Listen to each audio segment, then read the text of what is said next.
어머님, 제가 왜 매번 눈치를 봐야 하는 건데요? 네가 무슨 눈치를 봤다고 그러니? 저도 이제 지쳤어요. 시어머님 수발 들기도 힘들고, 매번 오실 때마다 음식 해드리고, 빨래도 해드리고. 수발이라고?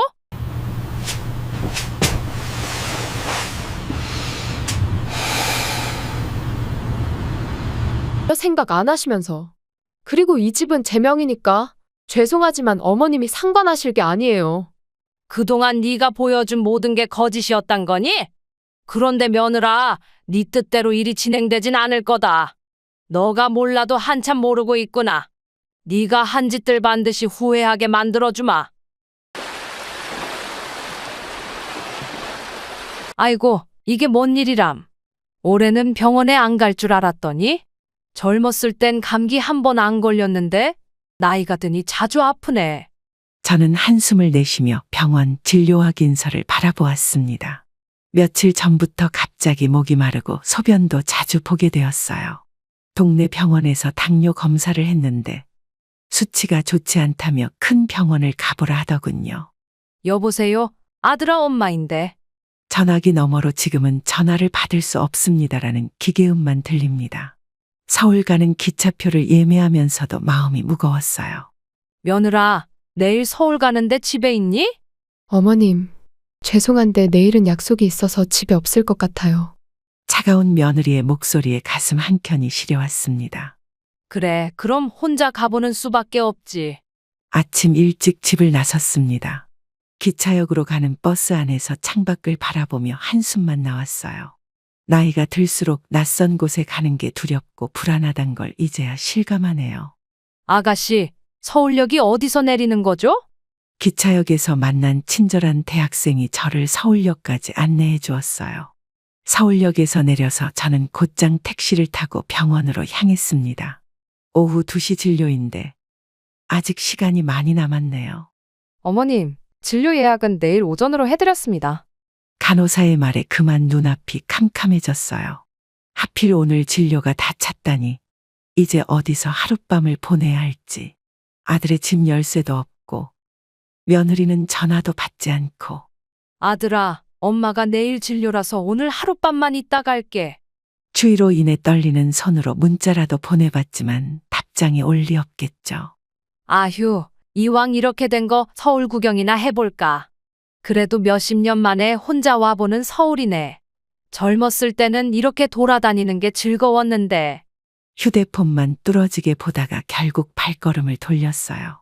서울역에서 명동까지 가는 길이 낯설진 않더군요. 30년 전 아들 돌잔치 때 왔던 기억이 새록새록 떠올랐습니다. 아가씨, 이 스카프 얼마예요? 젊은 시절 자주 왔던 명동 거리는 여전히 활기가 넘쳤죠. 이 골목에 맛있는 칼국수 집이 있었는데. 추억 속 그 가게는 이제 커다란 화장품 가게로 바뀌어 있었어요. 지나가는 사람들 틈에서 문득 외로움이 밀려왔습니다. 따뜻한 커피라도 한 잔 마시면서 쉬어갈까. 카페 창가에 앉아 거리를 바라보며 생각에 잠겼어요. 젊었을 땐 몰랐는데 나이 들어 혼자 있는 게 이렇게 쓸쓸한 거더군요. 어머님, 주문하신 카페라테 나왔습니다. 따뜻한 커피 한 잔 앞에 두고 아들 생각이 났습니다. 어릴 적 아들과 함께 왔던 서울 나들이가 떠올랐어요. 엄마, 저기 서울타워 봐. 라며 좋아하던 모습이 아직도 선명해요. 이제는 그 아들이 결혼해서 서울에 살고 있는데 이렇게 멀게 느껴지네요. 저기요, 화장실이 어디죠? 잠시 화장실에 다녀오려고 자리를 비우는데 마음이 불안했어요. 지갑과 핸드폰을 가방에 넣어두고 자리를 떴는데 그때는 제가 이 선택이 얼마나 큰 실수인지 몰랐죠. 아들 내외와 연락이 안 되는 상황에서 혼자 서울 구경을 나온 게 어리석었나 봅니다. 잠깐 화장실 다녀온 사이에 이게 무슨 일이람. 가방이 없어졌어. 경찰서가 어디 있나요? 제 가방을 누가 가져갔어요? 카페 직원의 안내로 근처 파출소를 찾아갔습니다. 떨리는 손으로 파출소 문을 열었어요. 할머니, 가방 안에 뭐가 들어있었습니까? 지갑하고 휴대폰이 들어있어요. 경찰은 CCTV를 확인해 보겠다며 저를 안심시켰죠. 어르신, 카페 CCTV에 수상한 남자가 보이네요. 화면 속에는 제가 화장실 간 직후 제 가방을 들고 나가는 남자의 모습이 보였어요. 그런데 범인을 잡으려면 시간이 좀 걸릴 것 같습니다. 경찰의 말에 눈앞이 캄캄해졌습니다. 아들 집 주소도 전화번호도 모두 휴대폰 속에 있었는데 어르신, 혹시 가족분 연락처 아시는 거 없으세요? 머릿속이 하얘져서 아들의 번호가 전혀 기억나지 않았어요. 할머니, 신분증이라도 있으셨어요? 다행히 목에 걸고 다니던 교통카드 지갑에 주민등록증이 있었습니다. 일단 신고는 접수해드렸고 수사관들이 CCTV 분석 들어갔습니다. 시간은 자꾸 흘러가는데 날은 어두워지고 있었어요. 어르신, 혹시 근처에 아시는 분 계신가요? 근처에 아는 사람은 아들뿐이었죠. 젊었을 때는 이런 일이 생겨도 덜 당황했을 텐데 나이 들수록 작은 일에도 가슴이 덜컥 내려왔네요. 저희가 경찰차로 모셔다 드리겠습니다. 아들 집 주소는 이거예요. 수첩에 적어둔 아들 주소를 경찰관에게 보여줬습니다. 며느리분은 아직도 전화를 안 받나요? 네, 바쁜가 보네요. 길어지는 하루에 지친 목소리로 경찰관에게 물었습니다. 아들 집 현관 앞에 도착했지만 비밀번호를 알지 못해 들어가지 못하는 상황이었죠. 저는 비밀번호를 알아내기 위해 며느리에게 전화를 걸었습니다. 그러나 전화기 너머로 들리는 며느리의 목소리가 어쩐지 짜증스럽게 느껴졌습니다. 어머님, 제가 곧 들어갈 거예요. 비밀번호는 알려드리기 좀 그래서요. 차가운 겨울바람이 현관 앞을 휘감았어요. 경찰관들은 저를 두고 가기가 불안했는지 옆에서 계속 기다려주셨습니다. 어르신, 저희가 좀 더 기다려볼까요? 아니에요. 제가 알아서 할게요. 이제 그만 가보셔도 됩니다. 경찰관을 하루 종일 붙잡고 있는 것도 예의가 아니었습니다. 여기까지 데려다 주신 것만 해도 감사했었죠. 앉지도 못하고 서서 기다리는 동안 다리가 후들거렸어요. 지나가는 이웃들의 궁금한 시선이 날카로운 바늘처럼 느껴졌습니다. 저기, 혹시 무슨 일 있으세요? 옆집 아주머니의 걱정스러운 목소리가 들렸어요. 아, 네. 저희 며느리를 기다리고 있어요. 말끝을 흐리는 제 목소리가 창피하게 들렸습니다. 복도 끝에서 들리는 발소리에 저도 모르게 고개를 돌렸습니다. 하지만 그건 또 다른 이웃의 발소리였죠. 이러다가 밤이 되겠네. 추워서 떨리는 건지 서러워서 떨리는 건지 모르겠어요. 1시간이 지나고서야 엘리베이터 소리가 들렸어요. 며느리의 모습이 보이자 그제서야 안도의 한숨을 내쉬었습니다. 어머님, 정말 죄송해요. 생각보다 일이 길어져서. 며느리의 변명이 공허하게 들렸어요. 네가 이렇게 늦게 올 줄 알았으면 비밀번호라도 알려주지 그랬니? 어머님, 집 비밀번호는 보안상 알려드리기 어려웠어요. 경찰관분들도 이렇게 고생하시게 하고 네가 그러면 되니? 죄송해요. 하지만 어머님도 갑자기 오신다고 하셔서. 차가운 복도에서 마주한 며느리의 표정에는 미안함보다는 귀찮음이 가득했습니다. 1시간 동안 복도에서 기다린 시간이 주마등처럼 스쳐 지나갔습니다. 어머님, 얼른 들어가세요. 며느리의 말투는 여전히 차가웠어요. 현관문을 여는 며느리의 뒷모습을 보며 울컥하는 감정을 참을 수 없었습니다. 내가 도둑도 아니고 비밀번호 하나 알려주면 그렇게 큰일이야? 어머님, 그건 아니지만 저희 집이라서. 저희 집이라고? 그래? 난 이제 남이니? 목소리가 떨리는 걸 감추려 했지만 감정이 북받쳐 올랐어요. 복도에서의 기다림이 주는 모멸감은 생각보다 컸나 봅니다. 어머님, 일단 들어와서 이야기 나누시죠. 며느리의 태도는 여전히 공손했지만 그 속에 담긴 냉담함이 느껴졌어요. 내가 오늘 얼마나 힘든 하루를 보냈는지 아니? 현관 앞에 놓인 제 신발이 왠지 초라해 보였습니다. 가방도 도둑 맞고 전화기도 없어서 얼마나 무서웠는지. 어머님, 그런 일이 있으셨군요. 하지만 며느리의 반응은 형식적이기만 했습니다. 내가 이렇게 된 줄 알았으면 서울에 오지 말걸. 집 안으로 들어서는 발걸음이 무거웠어요. 어머님, 피곤하시죠? 방은 제가 준비해놨어요. 며느리의 말투는 공손했지만 그 속에 담긴 냉정함이 가시처럼 느껴졌습니다. 거실 소파에 앉아 잠시 숨을 고르려 했지만 마음이 진정되지 않았어요. 차라도 한 잔 드릴까요? 며느리의 형식적인 친절이 더욱 가슴을 아프게 했습니다. 오늘 하루 있었던 일들이 주마등처럼 스쳐 지나갔어요. 더 이상 이야기해봤자 서로 좋을 게 못 돼서 서운했던 감정은 잠시 접어두기로 했습니다. 아들한테는 연락됐니? 아직요. 회사에서 바쁜가 봐요. 대화는 겉돌기만 했고 거실에는 불편한 정적만이 감돌았습니다. 며느리는 핸드폰만 들여다보며 저와의 대화를 피했어요. 한숨만 나오는 이 상황이 저는 참 서글펐습니다. 아들 얼굴이라도 빨리 봤으면 좋겠다는 생각뿐이었어요. 혼잣말처럼 중얼거렸지만 며느리는 아무 반응도 보이지 않았습니다. 거실 소파에 앉아있는 제 모습이 갑자기 낯설게 느껴졌어요. 며느라, 물 한 잔만 줄래? 어머님, 냉장고에 있는데. 직접 가서 마시라는 듯한 며느리의 말투가 가슴을 아프게 했습니다. 이런 상황에서조차 따뜻한 위로 한마디 없다는 게 더욱 서러웠어요. 경찰서에서는 뭐라고 하던가요? 관심 없는 듯 건성으로 묻는 말이 공허하게 들렸습니다. 도난당한 물건보다 더 아픈 건 며느리의 무관심한 태도였어요. CCTV의 범인은 찍혔대. 말끝을 흐리는 제 목소리가 떨렸습니다. 시계는 자꾸 흘러가는데 아들은 아직도 연락이 없었어요. 어머님, 방은 저쪽이에요. 좀 쉬고 계세요. 며느리는 제 이야기를 더 이상 듣고 싶지 않다는 듯 자리를 피했습니다. 방문을 닫고 침대에 누웠지만 오늘 있었던 일들이 자꾸 떠올랐어요. 눈물이 흘러내리는 걸 닦을 겨를도 없이 한숨만 나왔습니다. 아들이 결혼할 때가 떠올랐어요. 그때는 이런 날이 올 줄 몰랐는데.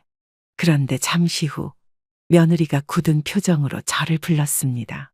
어머님, 잠시만 나와 보시겠어요? 저희 오늘 저녁에 중요한 손님이 오실 것 같아요. 어머님, 이거 10만 원인데 근처 모텔에서 하루 쉬다 가시는 게 어떨까요? 남편 거래처 사람들이라 불편할 것 같아서요. 며느리의 말이 끝나기가 무섭게 눈물이 왈칵 쏟아질 것 같았습니다. 손에 쥐어진 10만 원짜리 지폐가 무겁게만 느껴졌어요. 아들 내외의 집에서조차 제가 있을 자리가 없다는 게 참 서글펐습니다. 그래, 알았다. 떨리는 목소리를 억누르며 대답했어요. 오늘 하루 얼마나 많은 상처를 받았는지 헤아릴 수조차 없었습니다. 근처에 깨끗한 모텔이 있어요. 제가 전화해 드릴까요? 며느리의 말투는 공손했지만 빨리 나가라는 듯한 조급함이 묻어났어요. 아니, 내가 알아서 갈게. 짐도 없이 나서는 발걸음이 무거웠습니다. 어머님, 조심히 가세요. 내일 병원 다녀오시고 연락 주세요. 형식적인 인사를 건네는 며느리의 모습이 흐릿하게 보였어요. 현관문을 나서는 순간 제 마음도 함께 무너져 내렸습니다.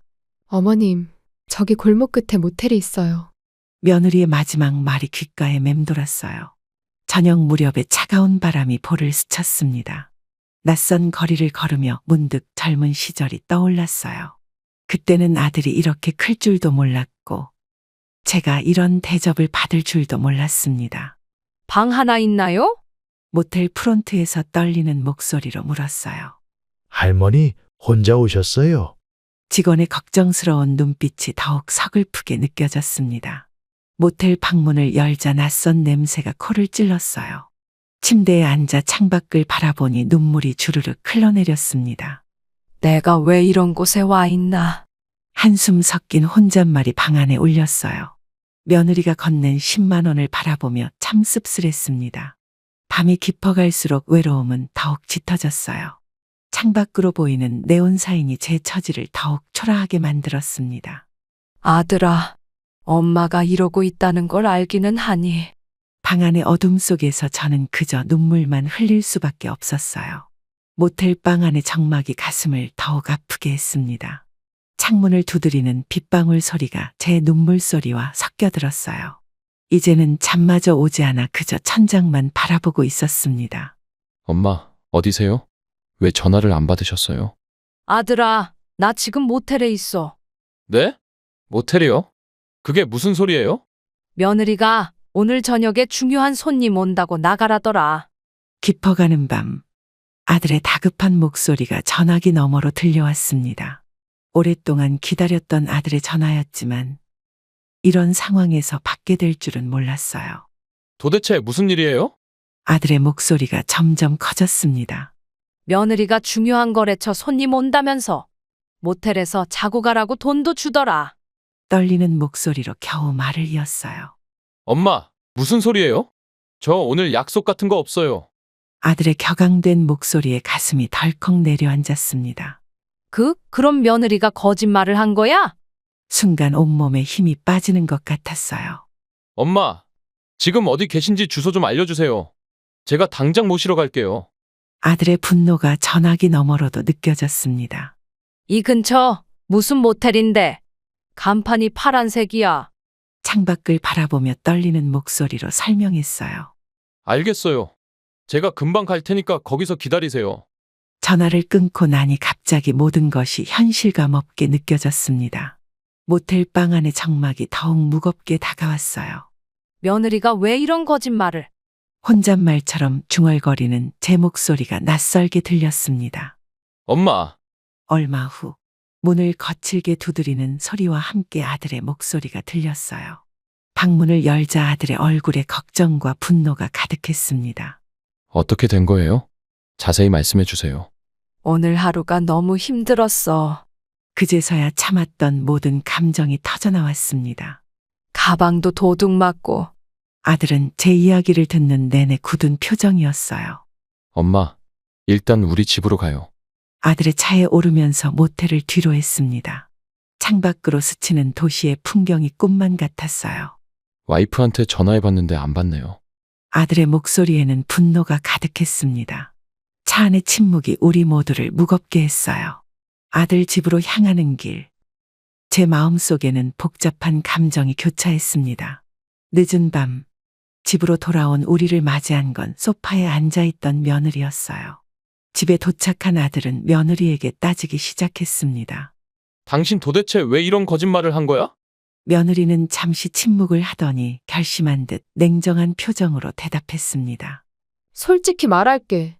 시어머님 모시는 게 힘들었어. 그래서 이렇게 거짓말까지 하면서 어머니를 내보내야 했다는 거야? 아들의 분노 섞인 목소리가 거실에 울려 퍼졌습니다. 밥 차려드리고 수발 들어야 하고. 나도 이제 지쳤어. 며느리의 말 한마디 한마디가 비수가 되어 가슴을 찔렀습니다. 그래도 이렇게 하면 되는 거냐고. 우리 어머니를 모텔로 내보내다니. 너가 인간이야. 아들은 며느리의 말을 자르며 소리쳤어요. 당신이 이럴 줄은 정말 몰랐어. 거실의 공기가 순식간에 얼어붙었습니다. 그냥 내가 나가는 게 나을 것 같구나. 떨리는 목소리로 말을 꺼냈지만 아들이 제 팔을 잡았어요. 어머니, 절대 나가시면 안 됩니다. 여기 어머님 집이에요. 며느리의 눈빛이 차갑게 빛났습니다. 그동안 내가 얼마나 참았는지 알아? 며느리의 날선 목소리가 밤 공기를 가르며 날아왔어요. 시어머님 오실 때마다 마음이 편했던 적이 없어. 아들은 믿을 수 없다는 듯한 표정으로 며느리를 바라보았습니다. 당신, 정말 이럴 거야. 침묵이 흐르는 거실에서 시계 소리만 덩그러니 울렸어요. 나는 당신이 우리 어머니를 친어머니처럼 생각하는 줄 알았는데. 아들의 목소리가 점점 작아졌습니다. 그건 당신 생각이야. 저는 그런 적 없어. 며느리의 차가운 고백에 모두가 말을 잃었어요. 그래도 이렇게까지 모텔로 내보내다니. 아들의 떨리는 목소리가 가슴을 아프게 했습니다. 당신이 이런 사람인 줄 몰랐어. 거실의 묵직한 침묵이 우리 모두를 무겁게 눌렀어요. 이제 와서 그런 말 하면 내가 뭐가 돼? 며느리의 목소리에는 조금의 미안함도 없었습니다. 어머님도 이제 연세가 있으시니 이해하실 거야. 내 생활도 있고. 그래도 이렇게 거짓말로 내보내면 돼. 아들의 목소리에는 깊은 실망감이 묻어 있었습니다. 당신, 정말 달라졌어. 밤이 깊어갈수록 거실의 공기는 더욱 무거워졌어요. 창가에 기대어 서 있는 제 모습이 유리창에 희미하게 비쳤습니다. 이제 어떻게 해야 하나? 거실에는 깊은 한숨 소리만이 가득했습니다. 아들은 참다가 결국 며느리에게 한 소리 했습니다. 당신은 이 집이 누구 덕에 산 건지 알기나 해. 시아버님 유산으로 산 거 모르는 사람 없잖아. 뭐, 뻔뻔하게, 당당하게 지금 그 말이 나와? 왜? 이제 우리 집인데 뭐가 잘못됐다고 그래? 밤늦은 거실에서 폭발하듯 터져나온 말들이 공기를 갈랐습니다. 아들의 얼굴이 순식간에 붉어졌어요. 당신 그동안 이런 생각을 하고 있었던 거야? 그래, 맞아. 난 이 집이 우리 거라고 생각했어. 며느리의 당당한 태도에 아들이 주먹을 불끈 쥐었습니다. 며느리의 날선 목소리가 가슴을 파고들었어요. 아버지가 돌아가시면서 남긴 유산이야. 네가 무슨 자격으로 이런 말을 해? 순간 아들의 목소리가 떨려왔습니다. 자격이라니? 나도 이 집에 살고 있는 사람이야. 그래서 시어머니를 모텔로 내쫓았다는 거야? 거실에 팽팽한 긴장감이 숨조차 막히게 했어요. 그게 뭐가 잘못됐는데. 난 편하게 살고 싶다고. 당신 정말 계속 이럴 거야? 그래. 난 시어머니 모시고 사는 게 싫어. 왜? 시어머님만 생각하고 나는 생각 안 해? 며느리의 솔직한 고백에 모두가 굳어버렸어요. 거실의 시계 소리만이 묵직하게 울렸어요. 당신, 우리 결혼할 때 어떤 마음이었어? 아들의 질문에 며느리가 비웃듯 웃었습니다. 결혼? 그땐 다 좋아 보였지. 근데 이제는 상황이 달라. 그럼 지금까지 다 거짓이었다는 거야? 아들의 목소리가 떨려왔습니다. 거짓이든 뭐든. 난 이제 지쳤어. 며느리의 마지막 외침이 밤 공기를 가르며 날아갔어요. 이 모든 상황이 제게는 악몽 같았습니다.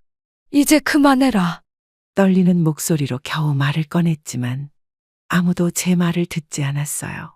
아들과 며느리 사이에서 벌어지는 이 상황이 너무나 고통스러웠습니다.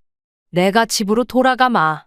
괜히 와서 민폐를 끼쳤구나. 그저 지켜볼 수밖에 없는 제 무력함이 가슴을 아프게 했습니다. 어머니, 가지 마세요. 제가 알아서 할게요. 내가 끼어들어서 미안하구나. 그 순간 며느리가 말을 꺼냈습니다. 어머님 눈치 참 빠르시네요. 돈 더 필요하면 말씀하세요. 며느리의 독설에 거실의 공기가 얼어붙었습니다. 방금 전까지의 격한 언쟁이 거짓말처럼 멈춰버렸어요. 아들의 얼굴이 순식간에 하얗게 변했습니다. 당신 미쳤어. 떨리는 손으로 가방을 챙기려는 제 모습이 초라하게 느껴졌어요. 왜? 시어머님도 돈이면 다 되는 거 아닌가? 네가 어떻게 어머니한테. 아들의 목소리가 격분으로 떨렸어요. 거실의 팽팽한 긴장감 속에서 시계 소리만 덩그러니 울렸습니다. 나는 솔직히 말하는 거야. 돈으로 해결하면 되잖아. 며느리의 뻔뻔한 태도에 제 심장이 멎는 것 같았어요. 당신, 우리 어머니를 뭐로 보는 거야? 돈이면 다 된다고 생각하는 거야? 아들이 벽을 치며 소리쳤습니다. 순간 며느리의 눈빛이 더욱 차갑게 변했어요. 그래. 이 집도 돈으로 산 거고, 우리 관계도 다 돈 아닌가? 밤늦은 거실에 메아리치는 며느리의 말이 가슴을 후벼 팠습니다. 며느리의 마지막 폭탄 선언에 모두가 굳어버렸습니다. 저는 도저히 참을 수 없어서 며느리에게 말을 건넸습니다. 이제는 내가 할 말 좀 하겠어. 그동안 며느리 네가 어떻게 살았는지 다 알고 있었다. 시집 온 첫날부터 돈만 밝히더니 결국 이렇게 나오는구나. 네? 뭐라고요? 갑자기 터져나온 제 목소리에 며느리의 얼굴이 창백해졌습니다. 어머님 갑자기 무슨 소리세요? 아들이 놀란 눈으로 저를 바라보았습니다. 결혼 초 아들한테 투자한다고 거짓말치고 1,000만 원 빌려간 거 다 알고 있다. 그 돈으로 명품 샀다며? 며느리의 얼굴이 순식간에 굳어버렸어요. 시어머니 앞에서는 그렇게 착한 며느리인 척 하더니 오랫동안 가슴속에 묻어두었던 이야기들이 터져나왔습니다. 동네 사람들한테 들은 이야기야. 네가 얼마나 사치스럽게 살았는지. 거실의 공기가 순식간에 얼어붙었어요. 그리고 작년에 아들 카드로 몰래 사치 부린 것도 다 알고 있다. 며느리의 입술이 파르르 떨렸습니다. 전 그런 적 없어요. 겨우 짜낸 며느리의 변명이 힘없이 흘러내렸어요. 거짓말하지 마. 증거 다 있어. 휴대폰을 꺼내 사진을 보여주었습니다. 이게 뭐죠? 며느리의 눈동자가 불안하게 흔들렸어요. 며느리가 아들 몰래 사용했던 결제 내역들이었습니다. 아들의 카드 중 일부는 제 카드가 있었는데 며느리는 그 카드를 사용했었고 내역들은 제가 볼 수 있었죠. 아들은 충격받은 표정으로 사진을 바라보았습니다. 나는 며느리가 우리 집 며느리인 게 자랑스러웠어. 그래서 일부러 이런 짓을 벌여도 나는 눈 감아줬었다. 근데 네가 이럴 줄은 몰랐다. 며느리는 고개를 푹 숙인 채 아무 말도 하지 못했습니다. 돈이면 다 된다고 생각했니?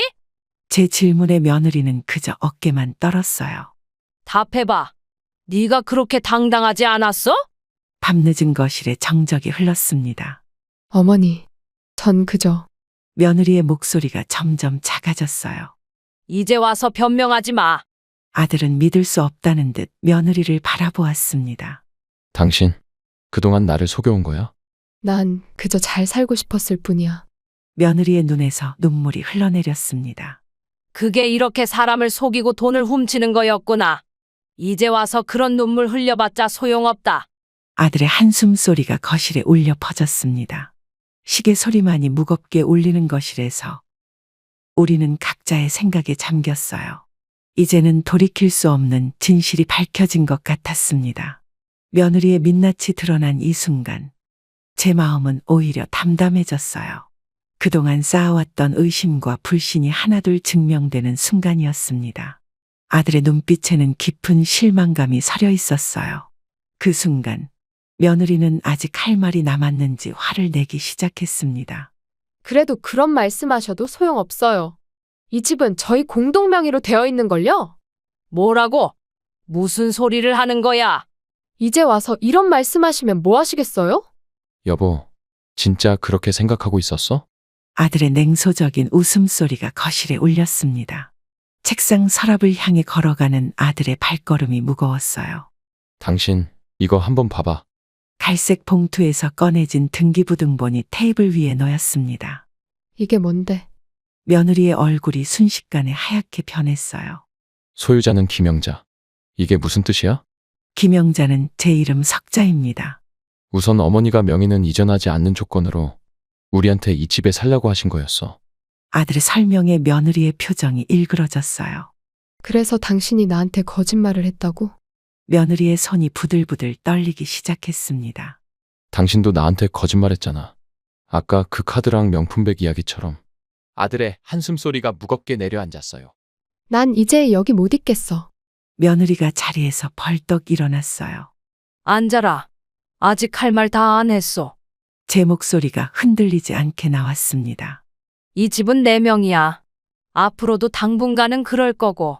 등기부등본을 바라보는 며느리의 눈빛이 공허해졌어요. 어머니, 말을 잇지 못하고 주저앉는 며느리를 바라보았습니다. 돈만 밝히더니 결국 이렇게 될 줄 알았다. 제 마음속에 있던 말들이 하나둘 흘러나왔어요. 이 집은 나중에 니네한테 주려고 했던 거야. 명의는 나중에 너희 쪽으로 이전하려고 했었다. 아들도 그렇게 생각해서 너에게 공동명의가 될 거라고 말했었겠지. 그 말을 듣고 며느리 네 거라고 생각했다면 참 유감이구나. 거실에 무거운 정적이 깊어졌습니다. 며느리의 흐느끼는 소리가 들려왔어요. 이제 와서 그런 눈물은 소용없다. 차가워진 제 목소리가 거실을 가득 채웠습니다. 밤늦은 거실에서 우리 세 사람의 진실이 모두 드러났어요. 이제는 돌이킬 수 없는 상처들만 남은 것 같았습니다. 창밖으로 비치는 도시의 불빛들이 더욱 차갑게 느껴졌어요. 며느리의 어깨가 떨리는 모습이 눈에 들어왔지만 더는 가슴이 아프지 않았습니다. 오히려 이렇게 모든 게 밝혀진 것이 다행이란 생각이 들었어요. 죄송합니다. 정말 죄송합니다, 어머님. 남편이 공동명의라고 해서. 난 진짜 그런 줄 알았어. 이제 와서 무릎 꿇어봤자 소용없다. 어머님, 제발 한 번만 용서해 주세요. 거실 한가운데서 무릎을 꿇고 있는 며느리의 모습이 초라해 보였습니다. 그동안의 당당하던 태도는 온데간데 없이 사라졌어요. 이제야 무릎을 꿇고 빌어? 돈 때문에? 차가워진 제 목소리가 며느리의 어깨를 떨게 했습니다.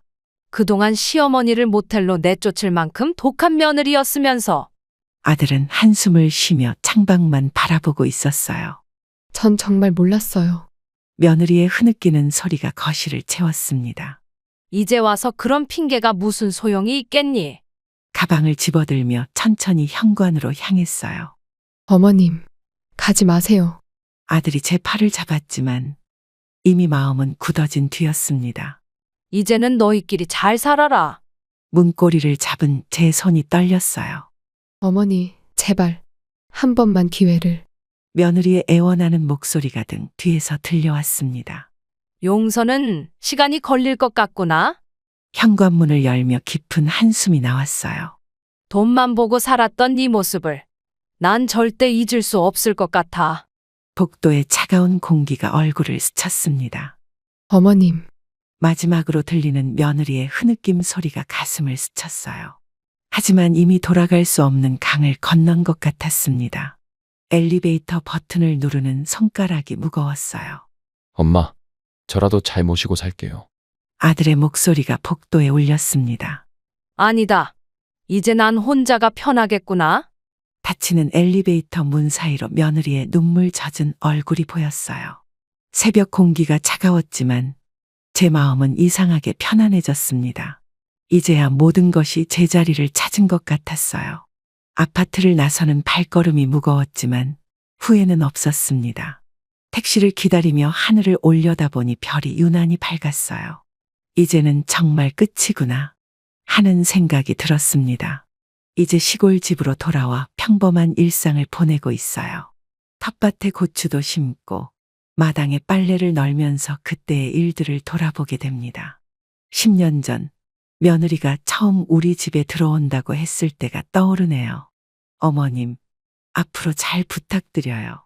그때 며느리가 드리던 첫인사가 아직도 생생한데 동네 친구들에게 자랑하던 제 모습이 이제는 부끄럽기만 합니다. 우리 며느리는 서울에서 공부 많이 한 며느리야. 그렇게 자랑스러워하던 며느리가 돈 때문에 절 모텔로 내쫓을 줄은 몰랐죠. 어머님, 정말 죄송합니다. 한 번만 용서해 주세요. 매일 아침 똑같은 문자가 와요. 하지만 그날 밤 모텔에서 혼자 보냈던 그 시간을 어떻게 잊을 수 있을까요? 마음의 상처는 쉽게 아물지 않나 봅니다. 시간이 더 필요할 것 같아요. 완전히 관계를 끊어야 할지, 아니면 시간이 지나면 다시 시작할 수 있을지. 시청자 여러분들이라면 어떻게 하시겠습니까? 제가 너무 냉정한 걸까요? 사람이 실수할 수도 있다고 생각하면서도 그날의 기억이 자꾸 떠올라요. 돈 때문에 가족이 무너지는 걸 보는 게 이렇게 힘들 줄 몰랐습니다. 아들의 결혼 생활이 이렇게 될 줄 알았다면 그저 묵묵히 지켜보는 것밖에 할 수 없는 제 처지가 서글프네요. 사랑하는 구독자 여러분, 이 이야기를 통해 제가 깨달은 것을 나누고 싶습니다. 나이가 들수록 외로움이 커지고 혼자 사는 게 두려워질 때가 있어요. 하지만 잘못된 관계 속에서 상처받으며 사는 것보다 홀로 당당히 살아가는 게 더 행복할 수 있다는 걸 이제야 깨달았습니다. 혼자라서 외롭다 라고 생각하기보다는 혼자여서 편안하다 라고 생각하니 마음이 한결 가벼워졌어요. 돈이면 다 된다고 생각하는 사람들과 함께 하다 보면 결국 우리의 마음만 다치게 됩니다. 진정한 가족은 돈으로 만들어지는 게 아니더군요. 서로를 걱정하고 배려하는 마음, 그것이 가족의 시작이 아닐까요? 여러분, 돈에 눈이 멀어 인간의 도리를 저버리는 사람들과는 과감히 선을 긋는 게 좋습니다. 그들은 결국 우리의 마음을 아프게 할 뿐이에요. 힘들더라도 혼자의 삶이 두렵지 않은 이유는 제 마음의 평화를 지킬 수 있기 때문입니다. 부디 여러분들은 저와 같은 실수를 반복하지 않으시길 바랍니다. 왜 이렇게 고집을 피우세요? 그 땅 팔아서 우리도 좀 도와주시면 안 되나요? 네가 왜 내 재산을 달라고 하는 거니? 이건 내 피땀으로 일군 거야. 그럼 왜 피 한 방울 섞이지 않은 애한테 재산을 주시나요? 걔보다 제가 더 어머니를 잘 보살펴드리잖아요. 네가 자식이야? 어따 대고 내 딸과 비교를 하니? 비록 가슴으로 낳은 자식이지만 난 한 번도 남이라고 생각한 적 없다. 오히려 남 같은 건 너다. 전 그렇게 나오시면 법적으로라도 해결할게요. 그래, 끝까지 그렇게 나오는구나. 반드시 네가 했던 짓들 후회하게 만들어주마. 당신이랑 이혼하더라도 아들 미래를 위해서는 최선을 다할 거예요. 이제 와서 그런 말이 무슨 소용이야? 네가 다 망쳐놓았잖아. 아들은 내가 키울 거니까 당신은 신경 쓰지 마. 당신 같은 사람한테 우리 아들을 맡길 순 없어. 이혼하고 싶다며? 그럼 아들도 포기해. 저는 남편의 외도를 우연히 알게 되었습니다. 처음에는 믿기지 않았지만 증거가 너무나 명확했죠. 남편은 제 앞에서 뻔뻔하게 새로운 여자와 결혼하고 싶다고 했어요. 이혼 조정 과정에서도 남편은 저를 모욕하기 바빴습니다. 심지어 제가 아들을 만나는 것조차 방해하려 했죠. 하지만 저는 아들을 포기할 수 없었어요. 법원에서 양육권 소송까지 가게 되었고 결국 제가 이겼습니다. 남편은 위자료는커녕 양육비 한 푼 주지 않고 도망갔어요. 저는 남편의 목소리를 듣는 것도 고통스러워 돈을 포기하고 연락을 완전히 끊어버렸었죠. 그날부터 저는 홀로 서기를 시작했습니다. 작은 방 한 칸을 얻어 아들과 함께 새 출발을 했죠. 처음에는 아들이 아빠를 많이 찾았지만 시간이 지나면서 점점 적응해 갔어요. 저는 아들 앞에서 절대 눈물을 보이지 않으려 애썼습니다. 대신 더 열심히 일하면서 아들에게 더 많은 사랑을 주려고 노력했어요. 밤낮으로 일하면서도 아들의 끼니를 거르게 할 순 없었죠. 저는 우연히 TV에서 보던 고아원 봉사활동 프로그램을 보고 찾아가게 되었습니다. 처음에는 단순히 봉사활동을 하러 갔을 뿐이었죠. 하지만 그곳에서 만난 10살 지수의 모습이 자꾸 마음에 걸렸어요. 창가에 홀로 서서 하늘을 바라보는 작은 뒷모습이 너무나 외로워 보였습니다. 선생님, 저 아이는 왜 항상 혼자 있나요? 부모님이 돌아가신 후로 말수가 줄었어요. 얼마나 된 건가요? 2달 전에 교통사고로 부모님을 잃었죠. 다른 아이들과는 전혀 어울리지 않나요? 네, 밥도 혼자 먹고 늘 저렇게 창가에서 하늘만 보고 있어요. 선생님, 제가 주말마다 찾아와도 될까요? 물론이죠. 아이에게도 큰 도움이 될 것 같아요. 그렇게 저는 매주 주말마다 아이와 함께 소통하며 지냈습니다. 지수가 처음으로 누군가를 기다린다고 말했어요. 정말인가요? 제가 찾아온다고요? 네, 오늘 아침부터 창가에서 계속 밖을 내다보고 있었답니다. 선생님, 지수를 제가 키우고 싶어요. 뜻밖의 제 말에 선생님도 놀란 듯 했습니다. 입양은 쉬운 결정이 아니에요. 알고 있습니다. 하지만 제 마음은 확고해요. 법적 절차도 복잡하고 시간도 오래 걸릴 텐데요. 기다릴 수 있습니다. 봉사활동을 시작한 지 석 달. 저는 매주 지수를 만나러 갔습니다. 처음에는 말 한마디 없이 서로를 바라보기만 했죠. 하지만 시간이 지날수록 지수의 표정이 밝아지는 걸 느낄 수 있었어요. 입양 상담을 받으러 다닐 때마다 많은 걱정과 조언을 들었습니다. 혼자서 아이 둘을 키우는 게 쉽지 않을 거라고들 했죠. 하지만 지수의 맑은 눈빛을 볼 때마다 제 결심은 더욱 확고해졌어요. 지수의 입양을 진심으로 원하시는 건가요? 네, 제 딸로 키우고 싶습니다. 매일 밤 퇴근 후에는 입양 관련 서류를 준비했습니다. 주말에는 지수를 위한 방을 꾸미고 옷장도 새로 샀죠. 6개월간의 긴 절차 끝에 드디어 입양이 허가되었어요. 축하드립니다. 이제 지수는 선생님의 딸이에요. 정말 감사합니다. 지수야, 이제 새로운 가족이 생겼구나. 지수를 처음 데려오던 날, 작은 손이 제 손을 꼭 잡았습니다. 그 순간 저는 알았어요. 이 아이가 제 진짜 딸이라는 걸. 피는 섞이지 않았지만 마음으로 낳은 소중한 제 딸이었습니다. 그러나 아들은 제 마음과 달랐었죠. 엄마, 갑자기 동생이라니요. 저는 싫어요. 처음엔 힘들어도 곧정이 들 거다. 전 이대로가 좋은데 왜 그러세요? 아들아, 우리 가족이 더 행복해질 거라고 믿어줘. 엄마는 이제 저보다 동생만 신경 쓰시는 것 같아요. 그런 말 하지 마라. 너는 여전히 내 소중한 아들이야. 아들은 입양한 동생을 달가워하지 않았습니다. 식사 시간에도 동생과 마주치지 않으려 일부러 늦게 들어오곤 했죠. 대학 시절에는 기숙사에 들어가겠다며 집을 떠났어요. 주말에도 친구들과 약속이 있다며 집에 잘 오지 않았습니다. 시간이 흐르고 아들과 딸은 성인이 되었습니다. 어느 날 갑자기 아들은 저에게 결혼 소식을 전해왔습니다. 엄마, 제가 결혼할 사람을 소개하고 싶어요. 그래? 어떤 사람이니? 은행에서 일하는 여자예요. 이번 주말에 만나보시면 좋겠어요. 근데 너무 갑작스럽구나. 처음 며느리감을 만났을 때 저는 착잡한 마음이 들었습니다. 아들이 결혼을 서두르는 것 같아 걱정이 되었지만 말리지 않았어요. 결혼식은 작게 하고 싶어요. 그래도 식구들이랑 친지분들은 다 초대해야지. 그런데 동생은 안 왔으면 좋겠어요. 아들아, 그건 너무하잖니. 결혼식 준비 과정에서 아들의 차가운 마음이 더욱 드러났습니다. 하객 명단에서 의도적으로 동생을 제외하려 했죠. 어머니, 저희는 신혼집도 구했어요. 엄마 집이랑 좀 멀어요. 앞으로는 자주 못 찾아뵐 것 같아요. 그래? 아쉽구나. 시간이 흐르고 예상했던 대로 연락이 뜸해졌습니다. 명절에도 처가에 먼저 가겠다며 저희 집은 후순위로 미뤘죠. 전화를 해도 바쁘다며 짧게 끊어버렸어요. 가끔 오는 문자 메시지마저도 사무적이었습니다. 엄마, 저희 부부는 각자의 삶이 있으니까 너무 간섭하지 말아주세요. 그래? 너희 생활이 있으니까. 자주 연락하긴 어려울 것 같아요. 엄마는 항상 이 자리에 있단다. 언제든지 연락하렴. 시간이 흐를수록 아들과의 거리는 점점 멀어져만 갔습니다. 제가 아무리 다가가려 해도 그만큼 아들은 멀어져 갔죠. 결국 한 달에 한 번 보기도 힘들어졌어요. 아들의 냉담한 태도에 마음이 아팠지만 그래도 전 늘 문자라도 보냈습니다. 엄마가 보고 싶어서 연락했어. 죄송해요. 지금 많이 바빠서. 밥은 잘 챙겨 먹고 다니니? 네, 걱정 마세요. 그렇게 아들은 자신만의 새로운 가정을 꾸려갔고 저는 그저 지켜볼 수밖에 없었습니다. 아침부터 부산하게 움직였습니다.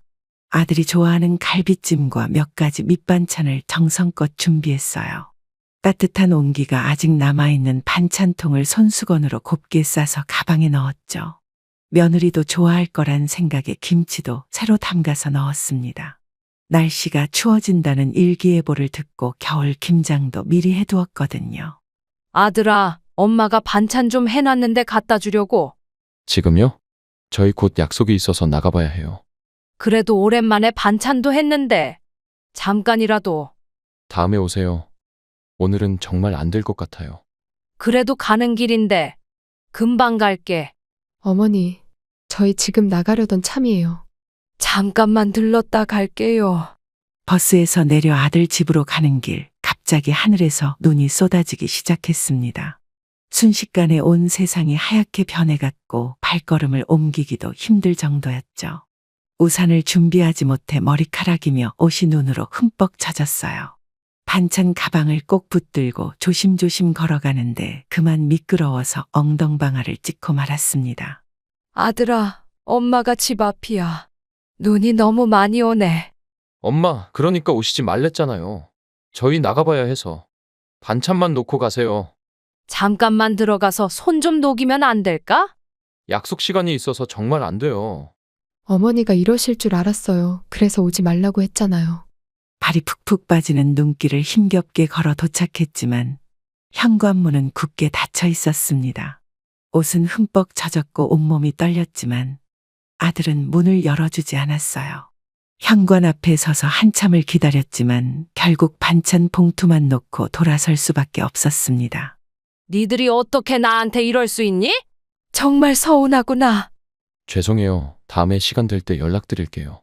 돌아오는 길은 더 춥고 힘들었습니다. 버스 정류장까지 가는 동안 양말은 흠뻑 젖었고 발가락이 얼어붙는 것 같았어요. 집에 돌아와 옷을 갈아입으며 울컥했습니다. 폭설에 내려도 아들이 문 밖으로 내쫓다니.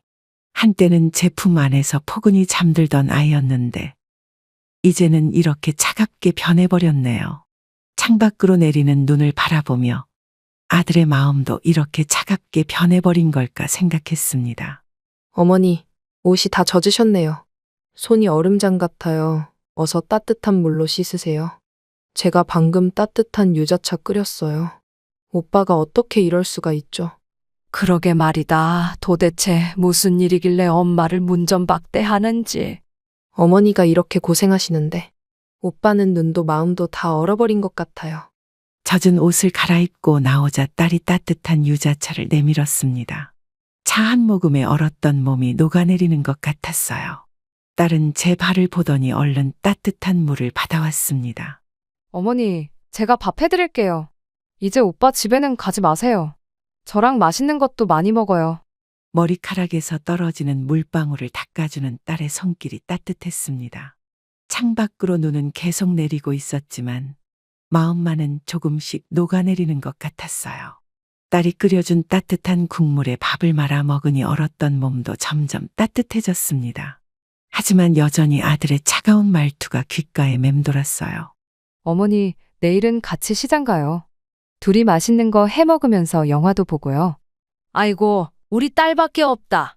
오빠처럼 어머니 마음에 상처 주지 않을 거예요.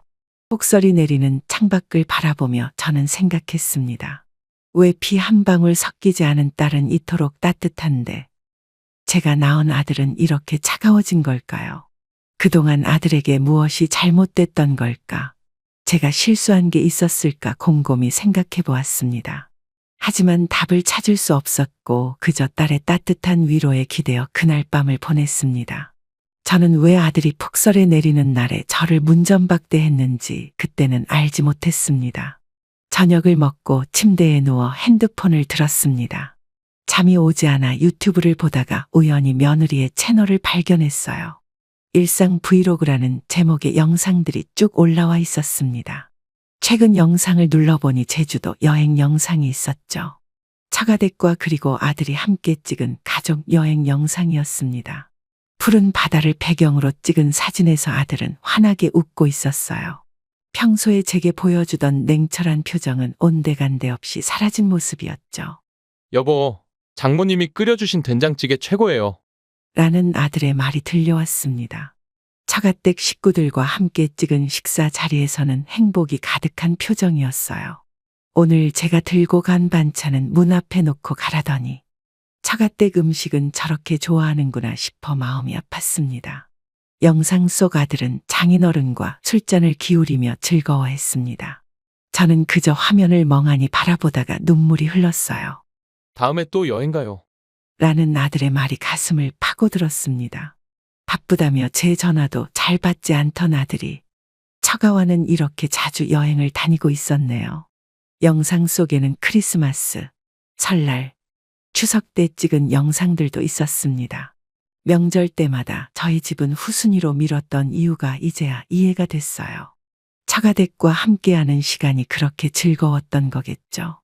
핸드폰을 끄고 이불을 덮어도 아들의 행복한 웃음소리가 자꾸 귓가에 맴돌았습니다. 오늘 폭설이 내리는 날 문전박대 당한 이유도 아마 처가와의 여행 약속이 있어서겠죠. 그렇게 서운함을 뒤로하고 딸과 시작한 음식점 운영을 위해 잠을 청했습니다. 아침 일찍부터 딸은 가게 문을 열고 준비를 시작했습니다. 저보다 더 일찍 나와 가게 구석구석을 깨끗이 청소하고 재료도 손질했죠. 엄마, 오늘도 제가 먼저 가서 가게 문 열게요. 고기 손질은 제가 할 테니 어머니는 쉬세요. 어머니, 오늘도 과일 샐러드 제가 만들어 놨어요. 아이고, 고생했다. 이제 좀 쉬고 있어. 어머니랑 같이 일해서 제가 이렇게 행복하네요. 저는 평생 어머니 곁에서 가게를 지키고 싶어요. 내 딸밖에 없네. 20년이란 세월 동안 단 하루도 늦지 않고 늘 성실하게 일해왔어요. 손님들도 딸의 정성스러운 서비스를 알아봐 주셨습니다. 저 손님은 소금 대신 쌈장을 좋아하시니까 제가 준비할게요. 이제 김장철이니까 집에서 맛있게 먹을 김치도 같이 준비해둘게요. 딸아, 그래도 힘들진 않니? 괜찮아요. 가게 운영하시느라 힘드실 텐데 제가 조금이라도 도와드리고 싶어서요. 어머니 건강이 제일 중요하니까 무리하지 마세요. 딸은 제가 아플 때면 더욱 열심히 일했습니다. 손님이 많은 날에도 웃음을 잃지 않고 혼자서도 척척 해냈죠. 가끔은 제가 쉬라고 해도 절대 쉬지 않고 가게를 지켰어요. 밤늦게까지 일해도 피곤한 기색 하나 보이지 않았습니다. 제가 특별 메뉴 개발했는데 한번 봐주세요. 어머니가 가르쳐 주신 대로 양념을 했어요. 명절이면 더 바빠지는 가게를 딸은 척척 감당해냈습니다. 손님들은 딸의 친절한 서비스와 맛있는 요리 솜씨를 칭찬했죠. 저는 점점 나이가 들어가는데도 딸이 있어 든든했어요. 가게를 하면서 힘들 때마다 딸은 저의 버팀목이 되어주었습니다. 20년이란 세월 동안 딸은 한결같은 마음으로 저를 공경했습니다. 평소처럼 가게 문을 열고 장사 준비를 하고 있었습니다. 20년 넘게 이 자리를 지켜왔기에 하루도 거르지 않고 같은 시간에 문을 열었죠. 아침 일찍부터 고기를 손질하고 밑반찬도 준비하는 일상이었어요. 딸도 평소처럼 저를 도와 가게 청소를 하고 있었습니다. 사장님 들으셨어요? 여기 땅값 오른대요. 네? 처음 듣는 얘긴데요. 이 동네가 개발 들어간대요. 땅값이 벌써 오르고 있어요. 정말요? 얼마나 오른 거예요? 수십억 오른다던데 지금이 기회인데 팔아야 하지 않을까요? 글쎄요. 여기서 20년을 살았는데 쉽지 않네요. 아직은 실감이 안 나는데. 이웃의 말을 듣고 하루 종일 머릿속이 복잡했습니다. 점심시간에 찾아온 단골 손님들도 재개발 이야기를 꺼내셨어요. 동네가 술렁이기 시작했고 여기저기서 부동산 이야기가 나왔습니다. 저녁이 되자 더 많은 손님들이 재개발 이야기를 했어요. 사장님 좋으시겠어요. 우리 동네가 확 바뀌겠네요. 이 가게도 언젠가는 없어지는 건가요? 지금 파시면 좋은 값에 팔 수 있을 텐데. 매일 보던 풍경이 달라 보이기 시작했습니다. 건너편 가게들도 하나둘 정리하는 분위기였어요. 20년 동안 보던 이웃들의 얼굴이 걱정스러워 보였습니다. 이 자리에 대한 추억이 하나둘 떠올랐어요. 어머니, 소식 들으셨죠? 네. 아직 어떻게 해야 할지 모르겠어요. 여기가 우리 삶의 터전인데. 남 눈치 보지 말고 어머니 결정대로 하세요. 밤늦게까지 가게 한켠에 앉아 생각에 잠겼습니다. 이곳에서 보낸 시간들이 주마등처럼 스쳐 지나갔어요. 첫 장사 시작했던 날, 단골 손님들과 웃으며 고기 구워 먹던 날들. 이 모든 게 사라진다고 생각하니 마음이 무거웠습니다. 매일 아침 배추를 다듬던 골목, 김치 담그던 자리. 모든 게 추억으로 남을 생각을 하니 눈시울이 붉어졌습니다. 딸과 함께 가게를 꾸려왔던 시간들이 주마등처럼 스쳐 지나갔어요. 이제는 새로운 결정을 해야 할 때가 온 것 같았습니다. 평소와 다름없던 어느 날 아침 갑자기 아들의 전화가 걸려왔습니다. 자주 연락도 없던 아들이라 반갑기도 했지만 왠지 모를 불안함이 들었어요. 오랜만에 걸려온 전화였지만 아들의 목소리에는 다급함이 묻어 있었습니다. 그동안 명절에도 얼굴 보기 힘들었던 아들이 갑자기 연락을 해온 이유가 궁금했어요. 엄마, 동네가 재개발된다면서요. 여기 땅값이 많이 올랐다고 하던데 아시죠? 이참에 가게 파시는 게 어떠세요? 엄마도 이제 장사하기 힘드실 텐데. 저희가 부동산 알아봐 드릴게요. 지금이 딱 좋은 기회예요. 빨리 결정하셔야 해요. 다 알아서 해드릴 테니까 걱정 마세요. 가게가 바쁘니까 나중에 전화하자. 저는 바쁘다는 핑계로 아들의 전화를 끊었습니다. 집에 와서 딸에게 아들의 전화 내용을 이야기했습니다. 평소 차분하던 딸의 표정이 순간 굳어졌어요. 딸은 제 손을 잡더니 심각한 표정으로 말을 꺼냈습니다. 오빠의 갑작스러운 제안이 못마땅한 듯했어요. 어머니, 절대로 오빠 말을 들으시면 안 돼요. 갑자기 연락해서 재산 얘기부터 꺼내는 게 이상하지 않으세요? 오빠가 재산을 노리고 있는 것 같아요. 그리고 오빠네 부부가 투자로 큰 손해를 봤다는 얘기도 있어요. 제발 속지 마세요. 어머니가 평생 일구신 재산이잖아요. 딸의 말을 듣고 보니 아들의 갑작스러운 연락이 수상쩍었습니다. 그동안 한 번도 가게 일에 관심이 없던 아들이었는데 재개발 소식을 듣자마자 연락해온 게 이상했어요. 더구나 제 건강이나 안부는 묻지도 않고 땅 이야기부터 꺼냈다는 게 마음에 걸렸습니다. 딸의 말대로 뭔가 계획이 있는 것 같았어요. 어머니, 제가 20년간 지켜본 오빠는 절대 어머니를 위하는 마음이 아니에요. 돈이 필요해서 그러는 거예요. 어머니가 고생하실 때는 얼굴도 비추지 않더니 제가 어머니 지킬 테니까 걱정 마세요. 가게를 시작할 때부터 함께 해온 딸의 진심 어린 걱정이 와닿았습니다. 아들의 갑작스러운 관심이 순수한 게 아닐 수도 있다는 생각이 들었어요.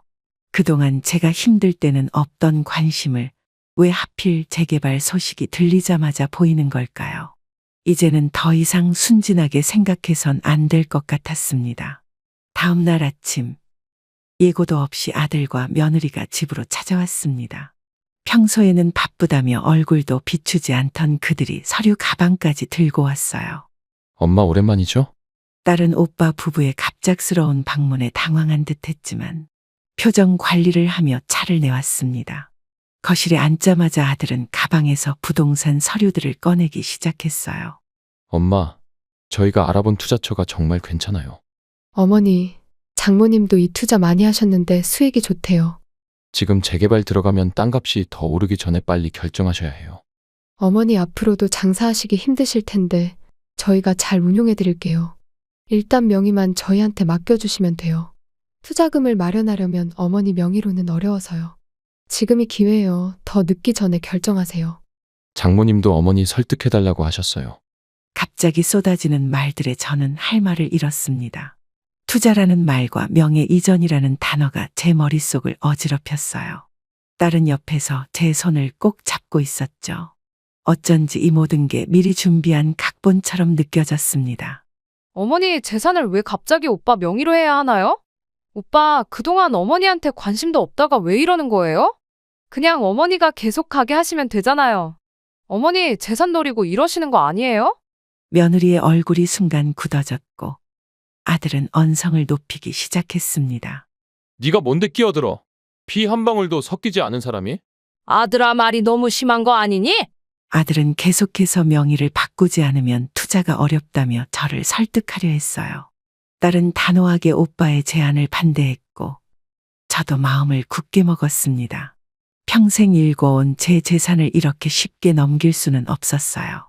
엄마가 평생 일군 가게인데 그렇게 쉽게 결정할 수 없어. 오빠 이제 그만 가세요.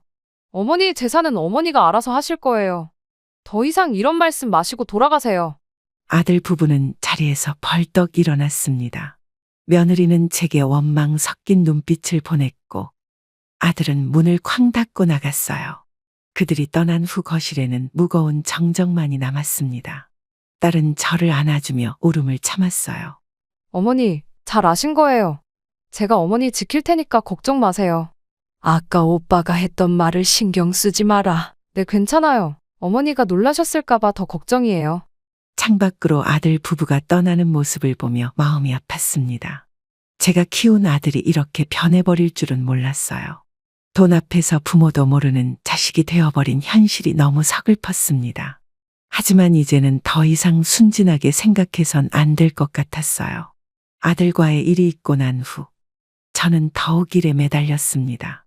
아침 일찍부터 밤늦게까지 쉬지 않고 일을 했습니다. 잠도 제대로 못 자고 식사도 거른 채 일만 했죠.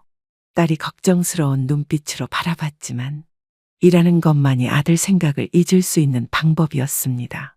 어머니 이제 그만 쉬세요. 얼굴이 많이 안 좋아 보이세요. 오늘은 제가 마무리할게요. 밥도 안 드시고 무리하시면 어떡해요. 잠시만 앉아 계세요. 사장님, 요즘 너무 무리하시는 것 같아요. 이러다 쓰러지시겠어요. 그 순간 갑자기 눈앞이 어지러워지기 시작했습니다.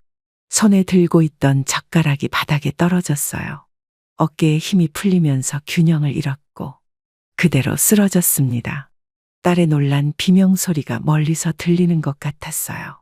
아이고, 119요, 빨리요. 사장님이 쓰러지셨어요. 의식이 없으신 것 같아요. 빨리 가주세요. 제발 눈 좀 떠보세요. 병원 응급실에 실려왔을 때는 이미 의식이 몽롱했습니다. 의사 선생님은 과로와 스트레스가 원인이라고 했어요. 딸은 병실에서 하루 종일 제 손을 잡고 있었습니다. 눈을 떴다 감았다 하는 동안에도 딸은 한시도 자리를 뜨지 않았어요. 어머니 이제 좀 어떠세요? 걱정하지 마세요. 제가 가게도 잘 보고 있어요. 이제 건강이 최우선이에요. 오늘도 단골 손님들이 어머니 걱정하셨어요. 빨리 나오셔서 돌아오시래요. 가게 일은 제가 다 알아서 할 테니까. 어머니는 이제 푹 쉬세요. 건강만 회복하시면 돼요. 병실 창 너머로 보이는 하늘이 유난히 높아 보였습니다. 링거액이 떨어지는 소리를 들으며 그동안의 일들을 돌아보았어요. 제가 너무 무리했다는 것을 이제야 깨달았습니다. 아들 때문에 받은 상처를 일로 달래려 했던 게 오히려 독이 됐나 봐요. 당분간은 절대 무리하시면 안 된대요. 가게도 잠시 쉬어야 할 것 같아요. 입원실에 누워있는 동안 많은 생각이 들었습니다. 그 순간 아들 때문에 제 몸까지 망가뜨린 걸 후회했어요. 곁에서 늘 저를 걱정해주는 딸이 있었는데 말이죠. 병원 침대에 누워있는 동안 가게 걱정이 태산이었습니다. 딸 혼자서는 주말 장사를 감당하기 힘들 것 같았어요. 잠시 고민하다가 아들에게 전화를 걸었습니다. 어쩌면 이번 기회에 관계가 회복될 수도 있지 않을까 하는 신락 같은 희망을 품었죠. 아들아, 엄마가 지금 병원에 입원해 있어. 주말에만이라도 가게 일 좀 도와줄 수 없을까? 엄마가 이렇게 아픈데도 도와줄 생각이 없니? 너라도 와서 도와주면 딸이 덜 힘들 텐데. 엄마, 재산도 안 주시면서 왜 저한테 부탁하세요? 다른 사람 알아보세요. 저도 바빠요. 돈 안 줬다고 그러는 거니? 재산 얘기는 잠시 있고 엄마 좀 도와주라. 수고비는 줄게. 결국 아들은 더 이상 말도 않고 전화를 끊어버렸습니다. 수화기 너머로 들리는 신호음 소리가 제 가슴을 후벼 팠어요. 김 여사님, 혹시 주말에 시간 되세요? 저희 가게 일 좀 도와주실 수 있나요? 시급은 넉넉히 드릴게요. 제가 아파서 일을 못하게 됐거든요. 아, 그래요? 얼마나 일해야 하는데요? 얼마 안 되는 기간이에요. 딸 혼자서는 주말 장사를 감당하기 힘들 것 같아서요. 정말 죄송한데 부탁드려도 될까요? 딸이 많이 힘들어해서 그래요. 병실에 혼자 남아 창밖을 바라보았습니다. 아들의 차가운 말투가 자꾸만 귓가에 맴돌았어요. 내가 낳은 자식이 어쩌다 이렇게 변했는지 도통 이해할 수 없었습니다.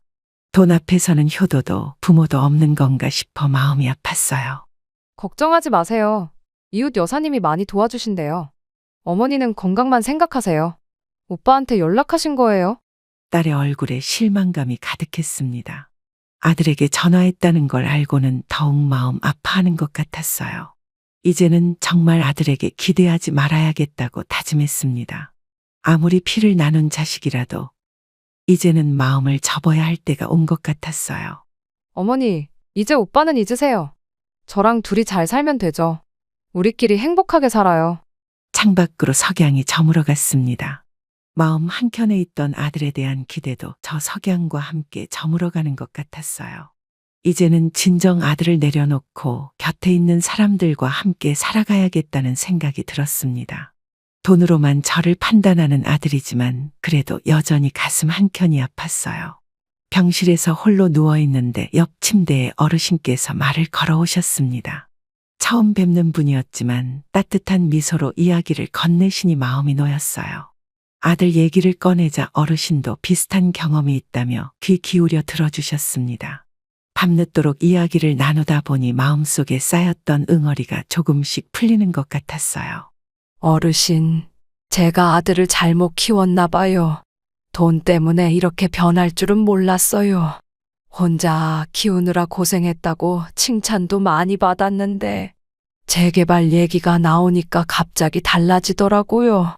복설이 내리는 날에도 문전박대를 하더라고요. 이제는 정말 지치네요. 아들이란 게 이렇게 돈 앞에서 변하나요? 옆 침대의 어르신은 조용히 고개를 끄덕이셨습니다. 눈가에는 저와 비슷한 아픔이 서려 있는 듯 했어요. 어르신도 비슷한 경험이 있으셨던 모양이었죠. 따뜻한 위로의 말씀을 건네주셨습니다. 저도 자식 때문에 많이 힘들었지요. 돈 앞에서는 부모도 모르는 자식이 되더라고요. 그래도 시간이 지나니 마음이 조금은 편해졌어요. 너무 마음 아파하지 마세요. 세상이 많이 달라졌나 봅니다. 우리 자식들도 돈밖에 모르는 것 같아요. 하지만 우리도 이제는 우리 삶을 살아야죠. 자식 잘 되라고 희생한 세월. 이제는 접으세요. 어르신은 제 손을 따뜻하게 잡아주셨습니다. 밤이 깊어가는 줄도 모르고 이야기는 계속되었어요. 서로의 아픔을 나누다 보니 마음이 조금은 가벼워지는 것 같았습니다. 낯선 분이었지만 같은 아픔을 겪은 사람의 위로는 특별했어요. 입양한 딸이 오히려 더 잘하네요. 피보다 진한 게 정이라더니 이제는 저도 마음을 비우려고 해요. 어르신 말씀처럼 우리 인생을 살아야겠어요. 그날 밤 어르신과의 대화는 저에게 큰 위로가 되었습니다. 모르는 사이였지만 비슷한 경험을 가진 분의 이야기가 큰 힘이 됐어요. 이제는 더 이상 아들에게 미련을 두지 않기로 했습니다. 진심으로 저를 생각해주는 딸과 함께 새로운 시작을 하려고 해요. 퇴원 수속을 마치고 병실에 앉아 있었습니다. 딸이 옷가지를 정리하는 동안 저는 마지막으로 아들에게 전화를 걸었어요. 이제는 확실히 선을 그어야겠다는 생각이 들었습니다. 마지막이 될지도 모를 통화에서 저는 더 이상 망설이지 않기로 했죠. 아들아, 이게 마지막 전화가 될 것 같구나. 앞으로는 나타나지 마라. 네가 원하는 건 돈뿐이잖아. 엄마가 아플 때 한 번이라도 찾아왔어? 이제는 내가 죽어도 네한테 재산 한 푼 못 가게 할 거야. 전부 다 딸한테 상속하고 갈 거니까 기대하지 마라. 내가 평생 일군 재산을 돈만 아는 너한테 줄 순 없어? 이제는 정말 끝이다. 아들의 목소리가 갑자기 달라졌습니다. 재산 얘기가 나오자 목소리가 떨리기 시작했어요. 그제서야 엄마라고 부르며 살려달라는 듯한 말투였습니다.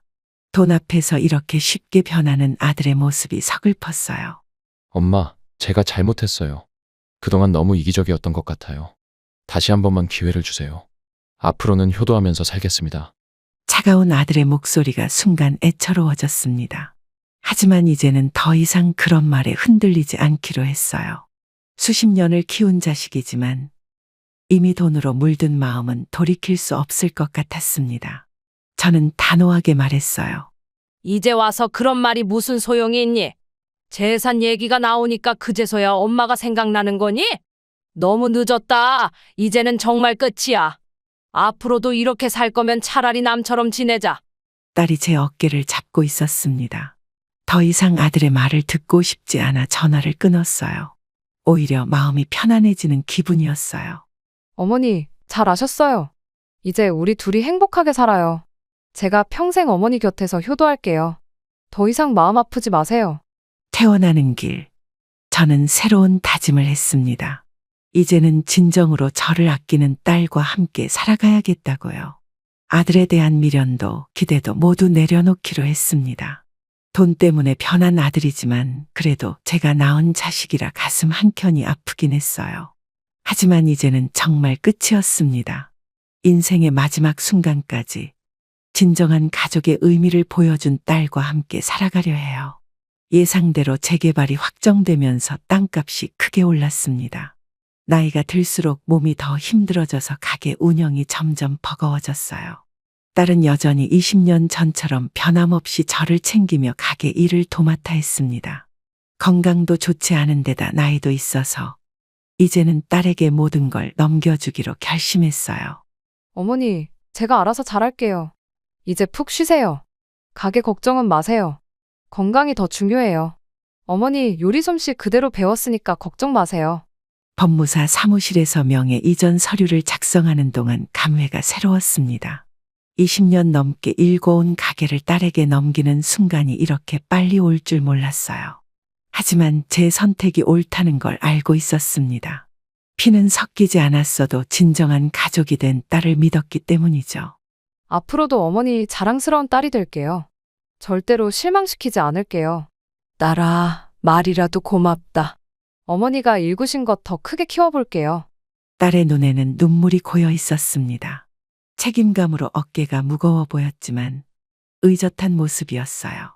이제는 제가 쉴 때가 됐다는 걸 느꼈습니다. 평생 일만 하다가 처음으로 여유를 가질 수 있게 됐어요. 어머니, 이제는 취미 생활도 하세요. 저랑 같이 여행도 다니고요. 여행도 좋지.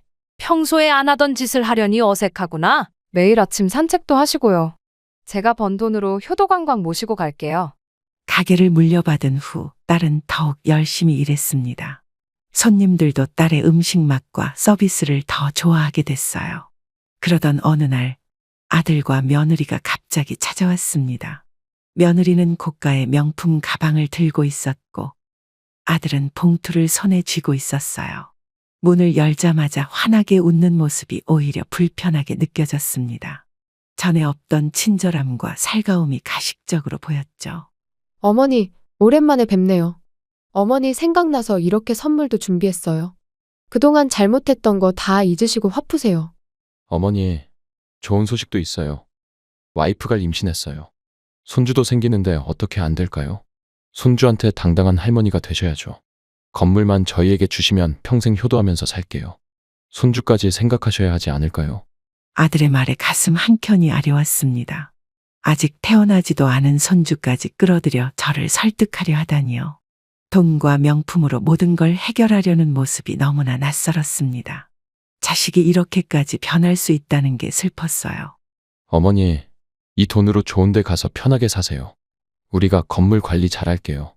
손주 태어나면 매일 보여드릴게요. 다른 할머니들처럼 당당하게 사셔야죠. 이제 우리 잘 지내봐요.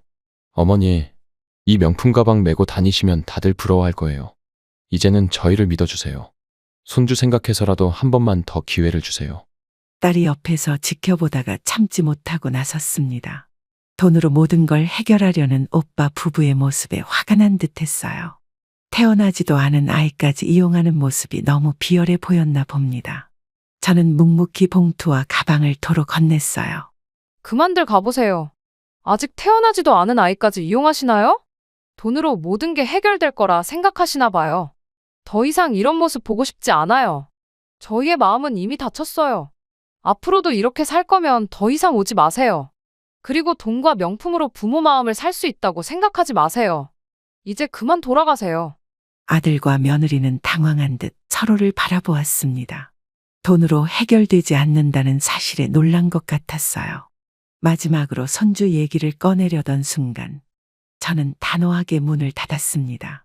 이제는 더 이상 그들의 가식적인 모습을 보고 싶지 않았어요. 아들 부부가 돌아간 후 답답한 마음에 집을 나섰습니다. 평소 자주 가던 공원 벤치에 멍하니 앉아 있는데 단골 손님이셨던 이웃 주민분이 지나가셨어요. 저의 얼굴색이 좋지 않은 걸 보시고는 걱정스러운 표정으로 다가오셨습니다. 마음이 복잡했던 터라 그동안 참았던 이야기가 터져나왔어요. 아이고, 어르신 안녕하세요. 표정이 안 좋아 보이시는데 무슨 일 있으신가요? 아들이 왔는데 인연 끊으려고요. 돈만 밝히는 게 내 자식 맞나 싶어요. 명품 가방이랑 돈다발을 들고 와서는 아직 뱃속에도 없는 손주 얘기까지 꺼내더라고요. 아이고, 저런 아들이 부모 마음을 너무 몰라주네요. 돈으로 엄마 마음을 살 수 있다고 생각하나 봐요. 며느리는 더해요. 시어머니 재산만 노리고 자식 키우느라 고생한 세월이 이게 뭐예요. 이제는 정말 보기도 싫어요. 이웃분은 조용히 제 이야기를 들어주셨습니다. 가끔 고개를 끄덕이시며 공감해 주시는 모습에 마음이 조금씩 풀렸어요. 평소에는 이런 말도 못 꺼냈는데 오늘따라 속에 있는 말이 다 나왔습니다. 누군가에게 하소연을 하니 답답했던 마음이 조금은 가벼워지는 것 같았어요. 사실 돈보다도 마음이 더 서운해요. 내가 뭘 그렇게 잘못 키웠는지 모르겠어요. 이제는 정말 관계를 끊어야 할 것 같아요. 아들이라고 하기도 부끄러워요. 며느리도 아들과 똑같은 마음인가요? 며느리는 더 계산적이더라고요. 처음부터 우리 재산만 노렸나 봐요. 돈 때문에 이렇게까지 변할 줄은 몰랐어요. 차라리 남이었다면 이렇게 서운하진 않았을 텐데. 공원의 가로등이 하나둘 켜지기 시작했습니다. 이웃분은 끝까지 제 이야기를 들어주시며 따뜻한 위로를 해주셨어요. 가슴속에 쌓여있던 응어리를 토로하고 나니 한결 마음이 가벼워졌습니다.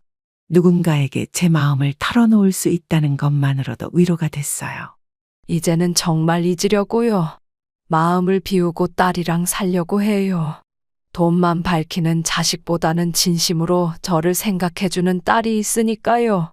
이제 더 이상 기대하지 않을 거예요. 며느리도 이제는 남이에요. 돈으로 매수하려는 자식, 정말 못 봐주겠어요. 제가 평생 일군 재산을 이런 식으로 줄 순 없어요. 이제는 제 삶을 살아보려고요. 어르신의 뜻을 존중합니다. 남 눈치 볼 필요 없습니다. 집으로 돌아오는 길, 마음이 한결 가벼워졌습니다. 누군가에게 속마음을 털어놓으니 답답했던 가슴이 조금은 뚫리는 것 같았어요. 이제는 정말 아들 부부와의 관계를 정리해야겠다는 결심이 섰습니다. 그들의 욕심을 더 이상 보고 싶지 않았어요. 아침마다 휴대폰을 확인하면 아들과 며느리의 문자가 와 있습니다. 매일같이 용서를 구하는 내용이지만 그 마음이 진심이 아니란 걸 알 수 있었어요. 재개발 이야기가 나오기 전까지는 연락 한 번 없던 그들이었습니다. 핸드폰을 보며 딸과 이야기를 나누었어요. 엄마, 또 오빠한테 문자 왔어요? 이제는 읽지도 마세요. 답장할 가치도 없어요. 다 계산된 거예요. 진심으로 반성했다면 재산 얘기 꺼내기 전에 찾아왔어야죠. 돈이 없었을 때는 연락도 안 하더니 이제 와서 무슨 용서냐고요. 매일 오는 문자를 보면서 마음이 복잡했습니다. 한때는 그토록 보고 싶었던 아들의 연락이었는데 이제는 오히려 부담스러워졌어요. 돈 때문에 이렇게 비굴해진 아들의 모습이 안타까웠습니다. 진심이 담기지 않은 사과가 더 가슴 아프게 느껴졌어요. 어머니 죄송합니다. 한 번만 용서해 주세요. 라고 쓰인 문자를 봅니다. 이제는 잘못했다는 걸 알았어요. 다시 예전처럼 지내고 싶어요. 손주도 곧 태어나는데 화해하면 안 될까요? 엄마가 보고 싶어요. 연락 한 번만 해주세요. 아들의 문자를 읽으면서 씁쓸한 미소가 지어졌습니다. 재산이 아니었다면 이런 문자도 오지 않았을 거라는 걸 알기에 더욱 서글펐어요. 돈 앞에서 이렇게 간절해진 아들을 보니 오히려 마음이 아팠습니다. 그동안 보여준 모습들이 자꾸 떠올라 답장할 수가 없었어요. 와이프도 매일 울면서 후회한대요. 이제는 정말 잘못 알았다고 해요. 한 번만 더 기회를 주세요. 다시는 이런 일 없을 거예요. 문자들을 하나씩 지워나갔습니다. 더 이상 이런 가식적인 연락을 받고 싶지 않았어요. 이제는 그들의 어떤 말도 믿을 수 없게 되었어요. 거짓된 마음으로 보내는 메시지에 더 이상 상처받고 싶지 않았어요. 진심 어린 딸의 효도가 있기에 외롭지 않았습니다. 이제는 정말 새로운 시작을 해야 할 때인 것 같아요. 문득 고향 마을이 그리워졌습니다. 서울에서의 힘들었던 기억들을 잠시 내려놓고 싶었어요. 그동안 아들과 며느리로 인해 받은 상처를 치유할 시간이 필요했죠. 딸에게 잠시 시골에 다녀오고 싶다는 말을 꺼냈습니다. 딸아, 엄마가 잠시 쉬고 싶은데 고향에 내려갔다 와도 괜찮겠니? 어머니, 좋은 생각이세요. 그동안 너무 힘드셨잖아요. 시골 가셔서 마음도 치유하시고 건강도 찾으세요. 가게 걱정은 전혀 마세요. 저한테 잘 맡기시고 푹 쉬다 오세요. 주말마다 제가 찾아뵐게요. 딸 고마워. 너 덕분에 마음 편하게 가게를 맡길 수 있을 것 같다. 어머니 텃밭도 가꾸시고 동네 친구도 만드세요. 이제는 어머니 자신을 위해 사세요. 오랜만에 찾은 고향은 많이 변해 있었습니다. 그래도 정겨운 시골 풍경은 여전했어요. 골목길을 걸을 때마다 어릴 적 추억이 떠올랐죠. 공기도 맑고 사람들도 순박해서 마음이 편안해졌습니다. 이쪽으로 이사 오신다니 참 반갑네요. 저희랑 같이 텃밭도 가꾸고 운동도 해요. 아이고, 어르신 감사합니다. 저녁엔 마을회관에서 모여서 이야기도 나누고요. 여기 사시면 건강해지실 거예요. 우리 동네가 공기도 좋잖아요. 외로우실 땐 언제든 연락하세요. 같이 걸어드릴게요. 낯선 시골 생활이었지만 이웃들은 저를 따뜻하게 맞아주었어요. 아침마다 동네 아주머니들과 산책을 하고 텃밭도 일구며 지냈습니다. 저녁이면 마을회관에 모여 이야기를 나누는 재미도 있었어요. 서울에서의 아픈 기억들이 조금씩 옅어져 가는 걸 느꼈습니다. 어머니, 시골 생활은 어떠세요? 재미있으세요? 주말에 제가 내려갈게요. 어머니가 키우신 채소로 맛있는 반찬 해드릴게요. 고요한 시골 생활 속에서 저는 조금씩 치유되어 갔습니다. 돈에 눈이 멀어 저를 외면했던 아들의 모습도 이제는 담담하게 받아들일 수 있게 됐어요.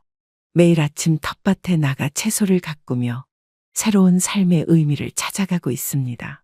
이제는 제 자신을 위한 시간을 보내며 행복을 찾아가려 해요.